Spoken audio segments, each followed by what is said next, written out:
So I wanted to go over downgrades in a dental office and on your insurance plan. This is going to apply really to PPOs. I'm not going to say 100% because nothing is 100% and I don't know everything. So, if your plan has downgrades, which most plans do, what that means is your insurance company is going to pay on the downgraded code. For example, four surface composite, which I happen to need. That's the treatment plan I'm going to put in Maya today. Um, that downgrades to D2161. As a dental office professional, I know the codes by heart. Most of us do. However, this is also great to teach your front staff to learn the everyday codes that we use. These are repetitive codes. It's a general dentist office. So the insurance is going to pay on the downgraded code, which is obviously going to be a cheaper fee because it's metal, also known as amalgam. Um, if you have 80% coverage, which is common for basic services, they're going to pay 80% of the amalgam fee, not the composite fee. But your office is doing the composite fee. So that's where the downgrades come into play. That's where this calculator comes into play. The problem that we have in offices and the problems that patients have is they are receiving extremely high bills that are unexpected. And that is due to many things, but a lot of it has to do with our front staff and the lack of knowledge on how to do and calculate proper downgrades or and do it properly rather. Um, so after a while of doing this, I kind of became sick and tired. And I, not in a bad way, with all due respect, but it with after COVID, I was by myself. So I needed something that didn't require any skill set really. Obviously, as you can see, it's all plug-in information. Now, where do we get this information from? We get this information from your insurance portals. When you go to an office that's in network, or if I'm speaking to an office that's in network, we have set negotiated fees with said insurance company. In my case, it's going to be Cigna. Um, so it's not negotiated with you. You don't get to negotiate with the office. Actually, that would be in breach of your contract as well, because you yourself have a contract with the insurance company. So contracts are involved, especially when you are at an in-network office. So with Maya, that also gave my patients full transparency on everything, on the codes, on the fees that I have negotiated with the insurance company. You can see the coverage. You can see if your deductible is being applied. If you met your deductible at another office already, and you have to go back to an office to have the crown done after a root canal, and you now need a post and a crown, and they don't properly update their dental software, and they don't put that you paid the deductible, your copay that you're paying might be higher than what it should be because they're calculating the deductible. And then what I see offices do is they'll tell the front staff to just do the basic 80% of the higher fee and add an extra $50 just to cover a little bit of the balance that is going to be there if you have a downgrade. And that is why you are getting these extremely high bills. Of course, frequency also comes into play, but frequency would have nothing to do with Maya. Maya is a calculator, a plug-in information that we have at our fingertips. So here we go. So I'm the patient. We're going to put my name. The date of birth is optional. If you really have the time and you can optimize that, you can put in the date of birth right here, but it is not necessary now. My individual maximum is 2,500. I have used $480 of my maximum to date because I checked this morning. $50 deductible, zero has been met. Like I said, I need code D2394. Cigna pays the office 185, but it does downgrade that specific downgrade code. And by the way, there are specific ADA downgrade codes that we all have to follow. It's just the way it works. This fee in particular for 2161 is $75. The deductible is going to be in there because in the information that you put on the top line, you can see you haven't met your deductible yet. So the calculator is going to pull that you already owe the deductible.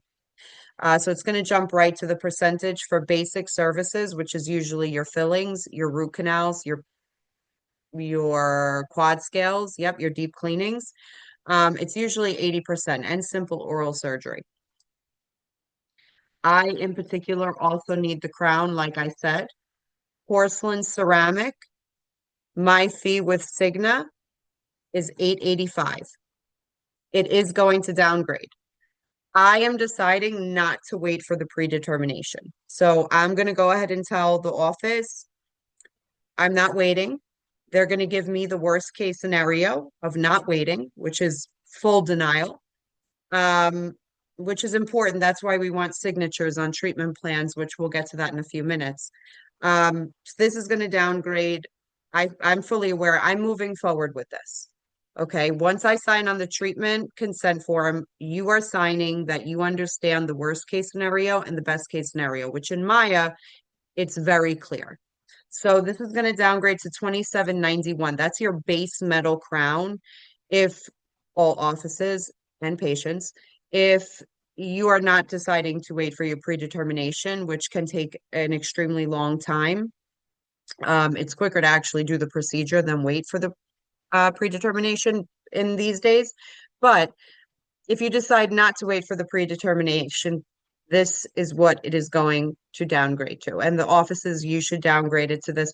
Rather reimburse the patient than have the patient owe an unexpected balance. And now I have an annoyed patient who is now going to annoy me. So D2791 is what that's going to downgrade to. Okay, so now that's going to be 675 because obviously the prices are no good. So now you get to see our fees. Okay, but for major services, which is crowns, I'm covered at 50%. I need a post. The fee, the negotiated fee is 185. Downgrades are not going to apply. However, I'm covered for 80% for D2954. I also need quad scale on one side. And I'm covered for 80% for that as well. This can all be done while discussing treatment as the assistant is there. You can see everything right up front. This is not letting me move it. Oh, here we go. Okay, so everything will pull up. It's going to give you everything here. Everything right here. You're covered at 80% for these three services. You're going to meet your deductible up here. So that's why it's looking like insurance isn't covering anything, even though you have the 80%. It's still telling me that I have $1,319.30 of my maximum remaining. We will talk about that in a different video because you guys do not understand. As you can see here, this is a pretty big treatment plan. At least I would consider it for myself an extensive treatment plan. I have a $2,500 maximum for the year. I still have $1,300 left out of that $2,500 maximum after I have done these procedures and everything goes according to plan. I might even have more. You're not ever necessarily leaving money on the table. Now, is the office leaving money out of their pocket? Sure, because they're allowing you to walk out the door without getting said treatment. Okay, that's $1,500. So with that being said, that is what is so important about this calculator is that there's full transparency between the patients, the office. You guys understand more of what is going on with your plan. You yourself can call the insurance company. Now, what's really great about Maya, like I was saying in the video prior to this, is the generate to printable view. I love this because I use Dentrix, and Dentrix is just super confusing and it becomes mushmash at the end of it. The patient ends up saying they don't know what they were signing, and it's just, it's inaccurate at times also. We'll talk about that another day. What the patient is going to see is exactly this in the attachment that they're going to get, because you're able to email this directly to the patient right there in the room. And it's so simple to see. They can literally, if they want to call the insurance company because they want to think about doing the plan, they're not ready to sign on the e-signature line yet. That's totally fine. Obviously, that's your right. But let's go over the lines. Okay, so you can see everything is here. The patient will be able to see. They can ask the insurance company. You can ask your office easily, what is this treatment code? You want to go on Google and look up every code.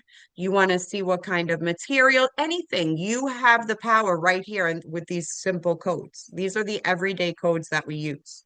Okay. Um, if you're in the operatory, so this is more, well, I guess for the patients and, but more for the dentist's offices. If you're in the operatory and you're using your Kindle and your iPads, this e-signature line is fantastic, okay? Because you're going to save that and it's going to be saved.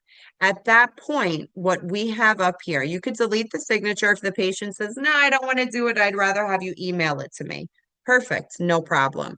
But what I like to do and what I have ingrained in my office to do is to make sure that you're always saving this as a PDF to the patient's document center. I'm not certain what other softwares use. I'm sure you guys all have the same type of area in the family file, ledger, those icons.